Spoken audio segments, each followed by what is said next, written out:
Every single one of us sewists has had that moment where you're sewing a facing on and you pull it up and pick it up and you look at it and think, my gosh, what a disaster piece. How did this happen?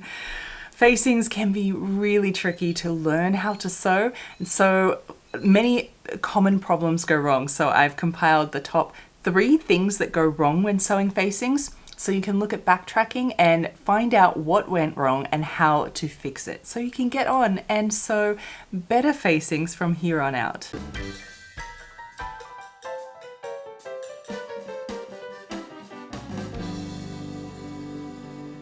My sewing friends, welcome. If you are actually here for the very first time, double welcome.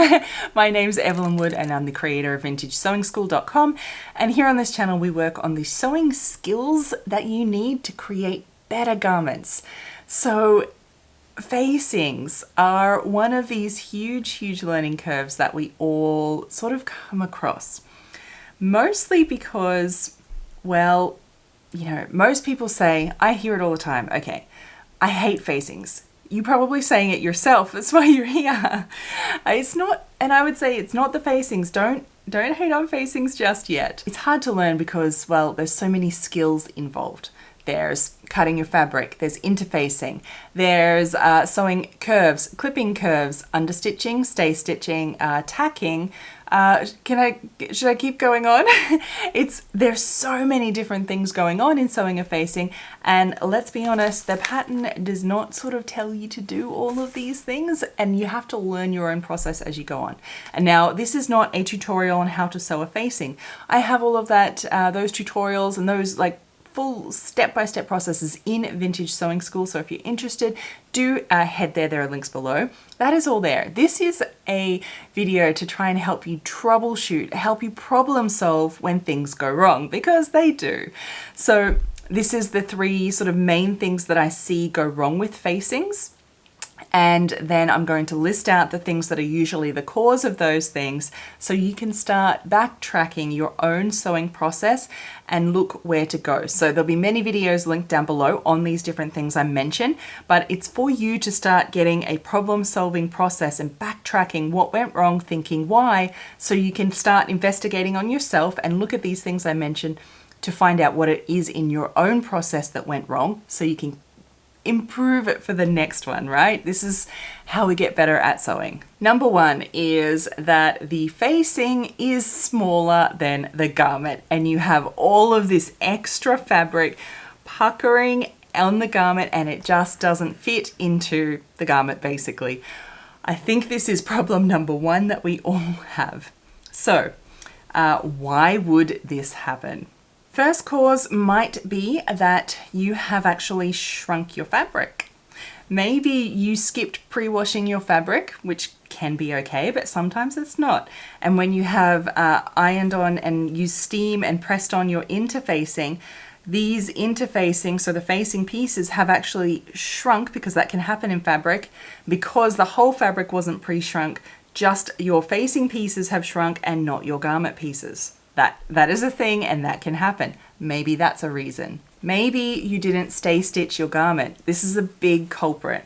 So the instant you cut your pieces, you should be stay stitching these single pieces, like this armhole here.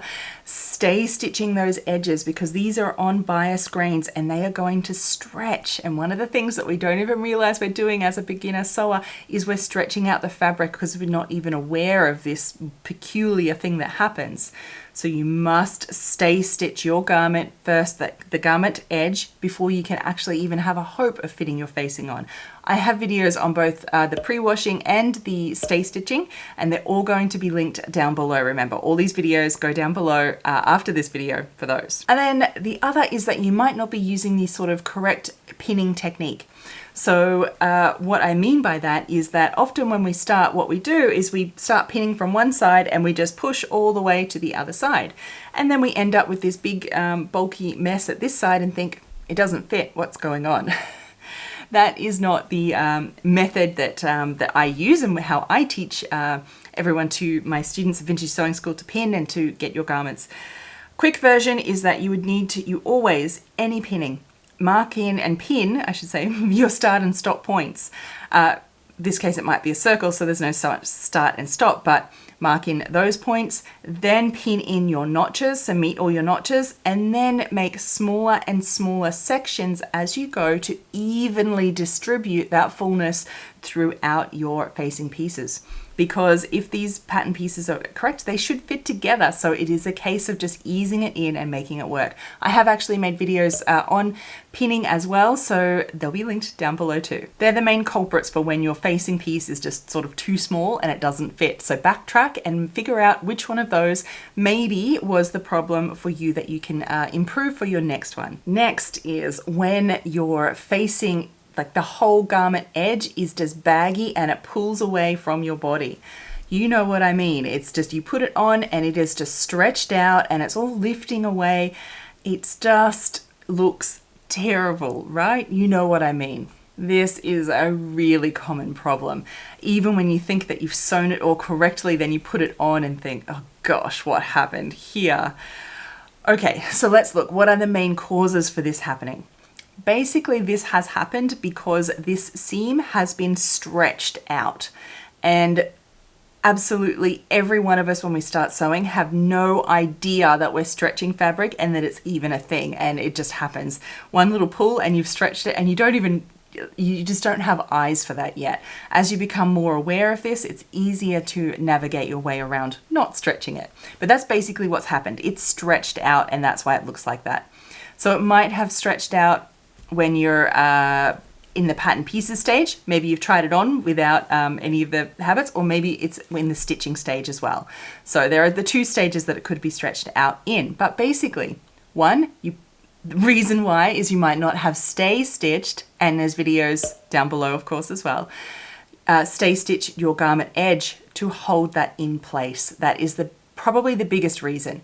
Because if you don't stay stitch it to hold it in place, you try and pull and stretch the facing, which is then too small to fit into that garment edge, and then you sew it and you're pulling it and then you're sort of stretching it as you're sewing it without even realize. Rather than sewing in a curve, you're kind of trying to pull it into a straight line and it all stretches out, and then when you put it on it becomes baggy and lifts away from you. So usually stay stitching around your garment is the biggest culprit, and the pulling as you're sewing it, of course. And the other reason is maybe you didn't use any interfacing. So interfacing provides structure and the body needed for facings. You must use interfacing. This one is a terrible one that I did on purpose that is unfinished and has all the problems in it. So hence why it looks like this.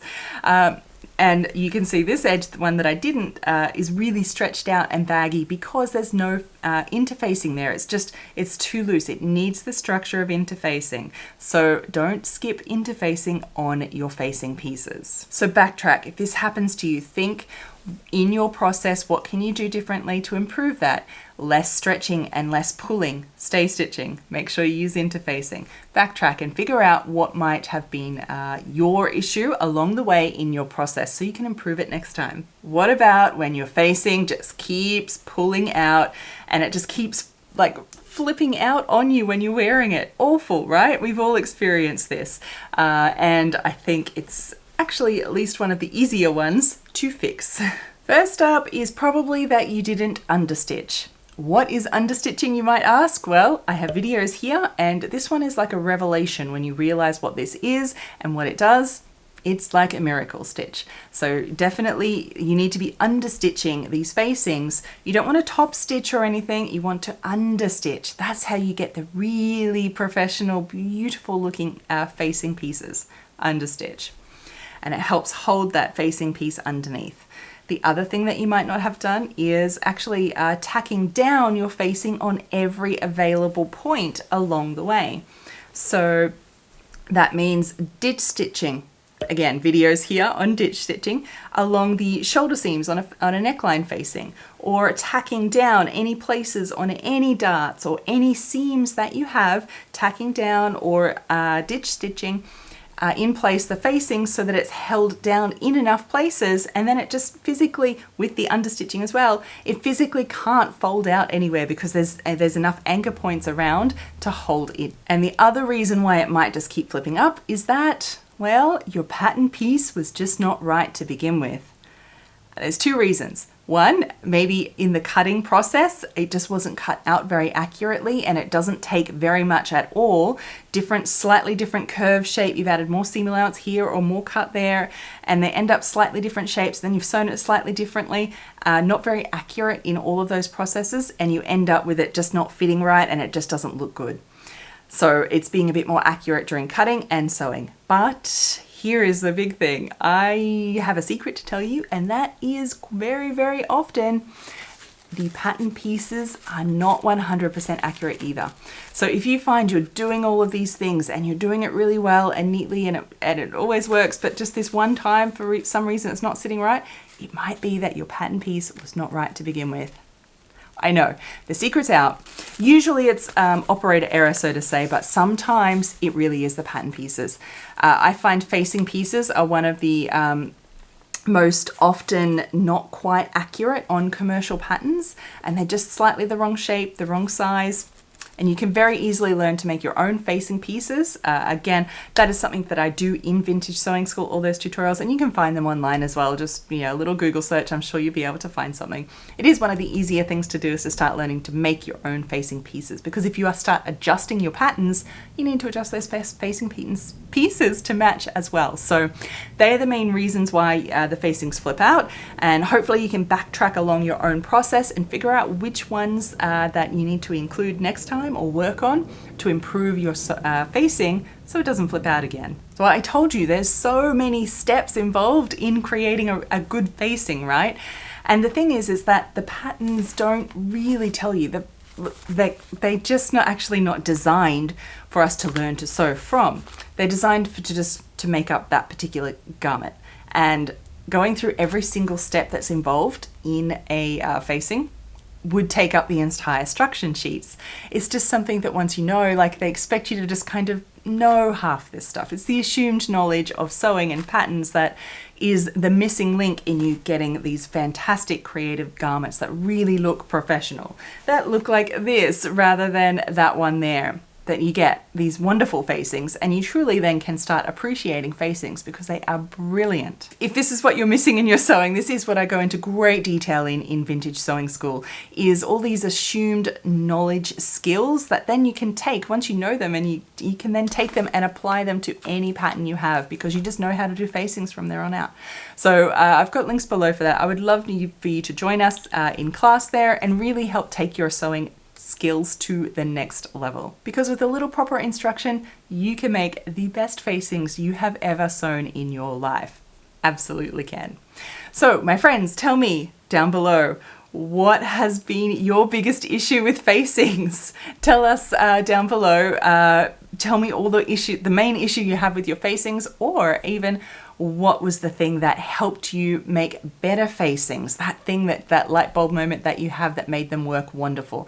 Sharing all this below, sharing your problems helps me know what videos to make you in the future, and sharing your sewing revelations with everyone else helps us all learn and get better at our sewing, and that's what we are all here for as a community. So thank you very much for watching. I look forward to reading your comments. Until next time, my sewing friends, bye. Happy sewing. Bye.